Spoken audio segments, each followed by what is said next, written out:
सुनने की कहानी देखने वाले हैं। भगवान ने उससे सुनने की शक्ति ले ली थी, लेकिन उसने उसे कुछ एक्स्ट्रा ऑर्डिनरी टैलेंट दिए थे। जिस आवाज को हम सुन सकते हैं उसको इवलिन गहराई से महसूस कर सकती है। आगे हम देखेंगे कि बिना सुने इवलिन कैसे गाई, कैसे वह बहुत सारा अवार्ड जीती। रेलवे स्टेशन पर बहुत ज्यादा भीड़ है। एक छोटी लड़की जो 17 साल से कम उम्र की लग रही है, वह घबराई हुई है लेकिन बहुत ज्यादा एक्साइटेड है, क्योंकि वह आती हुई रेलगाड़ी की वाइब्रेशन को फील कर रही है। यह उसका लंदन में सम्मानित रॉयल एकेडमी ऑफ म्यूजिक में पहला दिन है। इस इंस्पायरिंग म्यूजिशियन को औरों से बहुत ज्यादा चुनौतियों का सामना करना पड़ा है, बहुत स्ट्रगल करना पड़ा है यहाँ तक पहुँचने के लिए, क्योंकि इवलिन बहरी है। जब इवलिन 8 साल की थी तब उसे स्कूल में पियानो बजाकर दिखाना था। वह अपने बारी आने की बैठकर इंतजार कर रही थी। कुछ देर में टीचर ने उसका नाम पुकारा, लेकिन इवलिन अपने जगह से हिली नहीं। स्टूडेंट्स, अब इवलिन ग्लैनी आपको पियानो बजाकर दिखाएगी।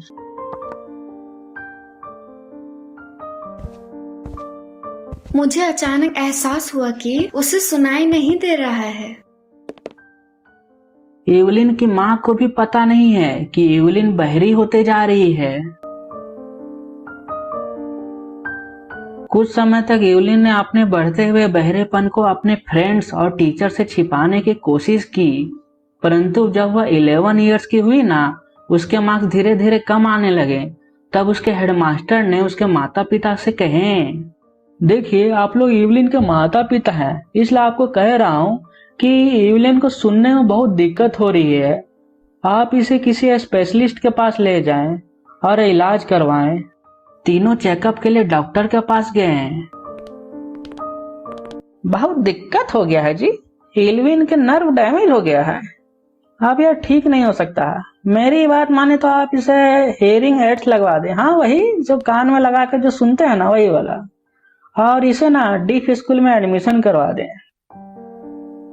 मैं बहुत ज्यादा दुखी हो गई। मुझे लगा मेरे आंखों के सामने अचानक अंधेरा छा गया। इन सब के बावजूद इवलिन हार मानने वालों में से नहीं है। वह एक नॉर्मल लाइफ जीना चाहती है, इसलिए वह अपने इंटरेस्ट को देखते हुए म्यूजिक को अपना लाइफ चुनी, अपना फ्यूचर चुनी। दोस्त, मैं हार नहीं मानूंगी। एक दिन इवलिन ने एक लड़की को जाइलोफोन बजाते हुए देखी। मुझे भी बजाना है, बहुत मजा आएगा।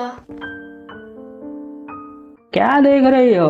बजाना चाहती हो? नहीं हो पाएगा तुमसे। इवलिन ने टीचर की लिप मूवमेंट से उसकी बात को समझ गई। यहाँ पर एक तबला मास्टर है जिसका नाम रॉन फॉब्स है। इसने इवलिन के अंदर छिपे हुए टैलेंट को ना पहचान लिए। इवलिन, चिंता मत करो, मैं सिखाऊंगा तुमको, चलो मेरे साथ।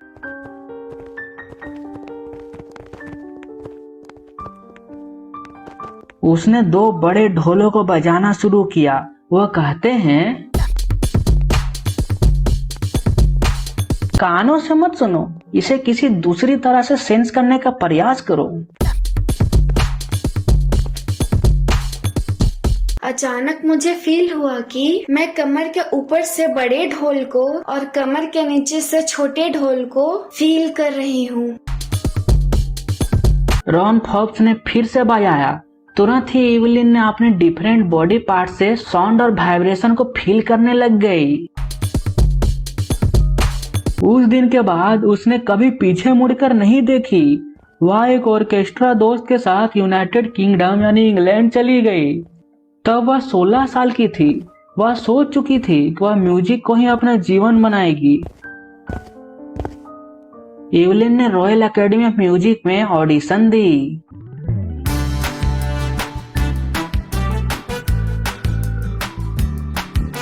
इवलिन ने सारे रिकॉर्ड तोड़ दी और आज तक का सबसे हाईएस्ट मार्क्स स्कोर की।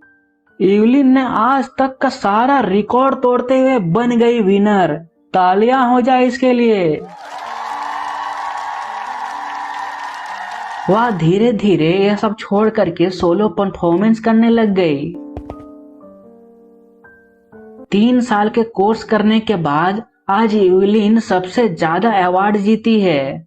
इन सब के बावजूद इल्विन ने कभी भी हीरोइन के जैसा अपने आप को नहीं सोची। वह कहती है, अगर आप बहुत ज्यादा मेहनत करते हैं और आपको पता है कि आप कहाँ जा रहे हैं तो आप जरूर ही वहाँ पहुँचेंगे।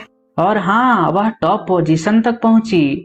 मैं बिना ज्यादा मेहनत किए इवलिन के फंक्शन को देख पाता हूँ। यह मुझे बहुत अच्छा लगता है। हमने 2 घंटे साथ बैठकर बातें की हैं। ऐसा कोई भी वर्ड नहीं था जो वह मिस कर गई। वह सब फील कर सकती है। लंबी दाढ़ी वाले आदमी को सुनना समझना थोड़ी परेशानी होती है। वर्ड और सॉन्ग को फील करने के लिए सिर्फ फोटो को ही नहीं देखना होता है, सारे चेहरा को देखना होता है, आँखों को भी देखना होता है। वह बिना रुके बिना डिस्टर्ब हुए बोलती है। वह कहती है, मेरी बोली क्लियर है क्योंकि मैं एक 11 ईयर तक सुन सकती थी। मैं बचपन से ही बहरी नहीं थी। म्यूजिक के बारे में वह कहती है, म्यूजिक मेरी बॉडी में फ्लो होता है, मैं इसे फील कर सकती हूँ। जब वह जाइलोफोन बजाती है तब वह छड़ी को अपनी अंगुलियों से पकड़कर फील करती है। जब स्टेज वुडन यानी लकड़ी का होती है ना, तब वह अपने पैरों से ना वाइब्रेशन को फील करती है। इसमें कोई आश्चर्य की बात नहीं है कि इल्विन अपने ऑडियंस का दिल जीत लेती है। उसे ईयर 1991 में रॉयल फिलहार्मोनिक सोसाइटी के तरफ से सोलोइस्ट ऑफ द ईयर का इनाम दिया गया। जेम्स ब्लेड्स महान तबला वादक थे। वे कहते हैं, भगवान ने उसके सुनने की शक्ति छीन ली, परंतु उसको कुछ एक्स्ट्रा ऑर्डिनरी दिया है। जो चीज को हम सुनते हैं वह चीज को इवलिन गहराई से महसूस कर सकती है। इसी कारण से वह म्यूजिक को अच्छे से एक्सप्रेस कर सकती है। इन सब के अलावा इवलिन जेल और हॉस्पिटल में फ्री में म्यूजिक का आयोजन भी करती है। हम जो सोचते हैं हम वो कर सकते हैं। हमें मेहनत करनी होगी, चाहे कुछ भी हो। हमें हार नहीं माननी चाहिए। जब मैं कर सकती हूँ तो आप क्यों नहीं।